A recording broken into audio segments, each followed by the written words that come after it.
So there's an amazing article in Axios that I wanted to share with you. Apparently, Republicans in the House of Representatives are absolutely, positively miserable.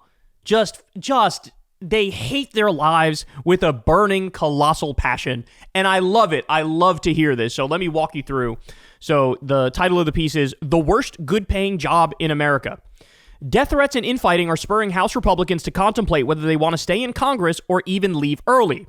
Representative Marjorie Taylor Greene's scathing resignation has rattled her colleagues. Some are questioning whether the job is still worth it when the work is drowned out by censures, violent threats, and loyalty tests to President Trump. So stop and think about what their role is. Their whole role is to be a bitch.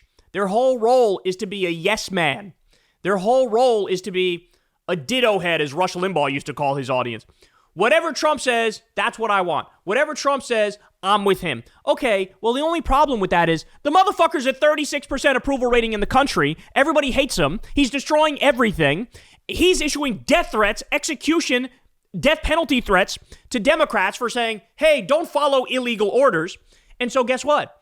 The base of the country, like the American people and the Democratic voters, are now going, oh, hell no. If you're with this guy, you're basically a Nazi. And that's fair, bro. I'm sorry, that's fair. At this late date, with everything that's going on, the illegal fucking bombings of Venezuelan fishermen and shit, illegally bombing Iran and Somalia, with all shoving people in concentration camps at Seacot, where they're getting graped, by the way, alligator Auschwitz in South Florida. Like, it's legit. It's fair. And so that's why they're in a situation where they're getting like death threats on the one hand, but then also Trump is like viciously whipping them to keep them in line on the other hand. So what is their role? Their role is to be public bitch, hated by everybody. Like that's literally it. That's what they do. 41 members have already announced they plan to call it quits at the end of their term, with more expected to follow. Most House lawmakers make $174,000 a year. So 41 members are going to call it quits? Jesus Christ. Is that a record? I'm curious if that's a record. Representative Don Bacon, the hilariously named Representative Don Bacon, not to be confused with Dan Pancakes, who is retiring in 2027, told Axios he was so angry at the Trump administration's proposed 28-point Russia-Ukraine peace plan last week that he thought about resigning early. See, that's interesting because what Trump did is he basically took this document that was given to him by the Russians and went to the Ukrainians and said, you got to do all these things. You got to do all these things. And some of the provisions were like non-starters. Some of the provisions were like, yeah, you know all the land Russia has now? They're going to keep that, but then also more land that you're currently holding, Ukraine. So, of course, they're like, no. And here you have House Republicans going, are you fucking kidding me? Because a lot of these people are like 80 years old, right? And they're from the Cold War days. And so they still think of Russia as like just a mortal enemy of the United States. And look, to be fair, in this case, with Putin illegally and offensively invading Ukraine, like, he is the fucking asshole in this scenario. And to have Trump just be enamored with Putin as the strong man and fucking Kim Jong-un and all these people that Trump sort of looks up to, it's enough. It's enough. It's enough. They don't like it. They don't like it. The White House did not reply to a request for comment on Bacon's comments. Another House Republican speaking on the condition of anonymity told Axios that while they are not likely to resign, the thought has crossed my mind, and I know I'm not the only one. Since July, House members have spent only a handful of days in Washington. They returned from a 7-week recess to a schedule dominated by punitive resolutions targeting their own colleagues. Rank-and-file members of both parties are relying on procedural workarounds like discharge petitions to force votes on broadly popular bills. Speaker Mike Johnson would like to limit those workarounds, as Axios first reported. With a razor-thin majority currently at 219 to 213, a few defections can derail everything, making legislating more difficult. Which, by the way, low-key, I sort of think that was one of the reasons why Marjorie Taylor Greene resigned, is Marjorie Taylor Greene is saying, oh, really? I'm going to be your fucking whipping boy over here, Trump? Well, how about I make your life harder? Because now, boom, one pro-MAGA vote now down. Be careful who you call traitor, bitch. Like, that's sort of what she's doing here. Now, don't get it twisted. I'm sure she hated the fucking death threats. She felt like she had no political home anymore there. But, like, this is a little bit of payback. Because, oh, well, you need me for your agenda, at least in Congress, to make things actually matter. And so, I'm gonzo. How about that? You made this bed, now you're going to sleep in it, big boy. Threats against lawmakers have surged after the assassination of conservative activist Charlie Kirk. Members say the atmosphere feels even more volatile. And by the way, like, I wonder why the threats have surged. Could it be, as I said before, you guys have now set up fucking concentration camps and you're sending innocent people there and you're rounding up fucking grandmas and you're tear gassing babies? You know, could that be the reason why? No, of course not. So it's crazy. It's like, on some level, they know. On some level, they know. Like, okay, yeah, the actions are leading to a reaction.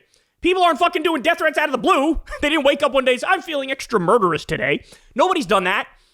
So I'm telling you, action, reaction. There are consequences for what's been going on in the Republican name, in the MAGA name. Representative Tim Burchett told Axios on Monday the threats have been a factor in members' decision to leave. It takes a toll on people, he said. Retiring Representative Jared Golden and Green both said the uptick in political violence was part of their decisions to leave Congress. Wow. Green said Congress has been sidelined by Johnson under full obedience to the White House. Representative Victoria Spartz echoed Green's sentiment, writing on X, I can't blame her for leaving this institution that has betrayed the American people. Axios has reached out to Johnson's office for comment. The speaker has long acknowledged the difficulty of working with slim majorities. Quote, we have nothing to spare, he said last December. Trump has control over this chamber, said Representative Massey, but he doesn't have control of the base. Lawmakers in both parties have fumed for years that serving in the House is becoming a lackluster job. We don't ever seem to be doing anything, Burchett told Axios of the House.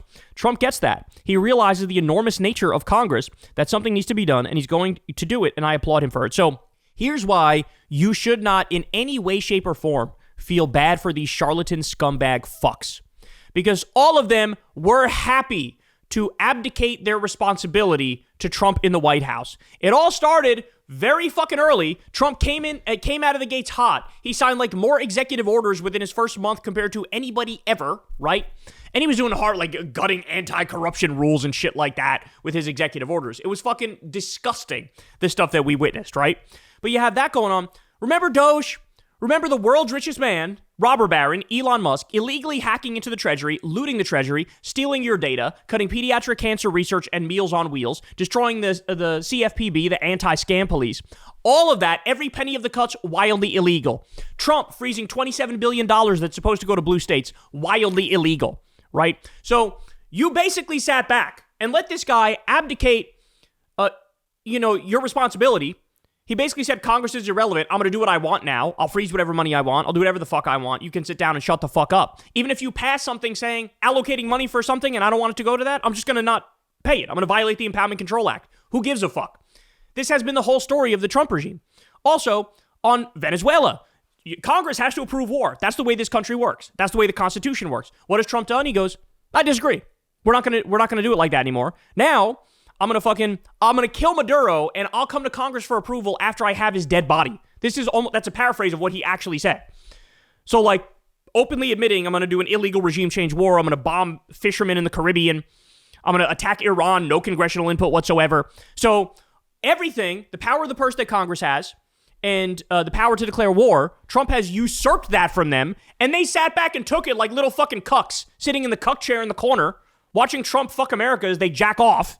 Right? And now all of a sudden, I don't like my job. People are being really mean to me because I'm a Nazi and I'm allowing the Nazi president to do Nazi things. Shut the fuck up. Fuck you. Fuck all of you. You're all pathetic disgraces. Losers that should have never had this power in the first place. You signed up to be a little cuck bitch and now you're whining that you're little cuck bitches. Okay, well then assert your power. All of you could turn on Trump if you want. If enough Republicans and all the Democrats vote to impeach Trump, that motherfucker could be gonzo, bro. It could be over. But none of you have the stones. None of you do. So spare me your whining and your crying and your bitching and your, I don't like it here. Okay, well, this is your fucking bed. Now you're going to sleep in it. So anyway, I love this story because it just shows you. Like of course this was going to happen. Of course this was going to be the case. You thought it would go well? Fucking marching to the beat of the Nazi president? Like, what is wrong with you? How many lives has he destroyed? Even they even abdicated their responsibility on something like tariffs. He started a trade war with the entire world, including all of our top allies, bro.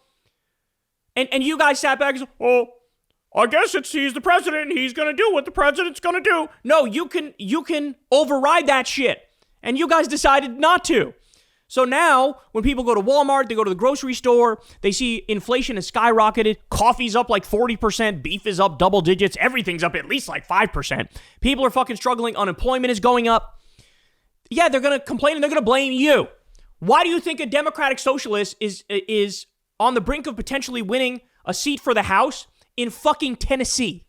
Why do you think that is?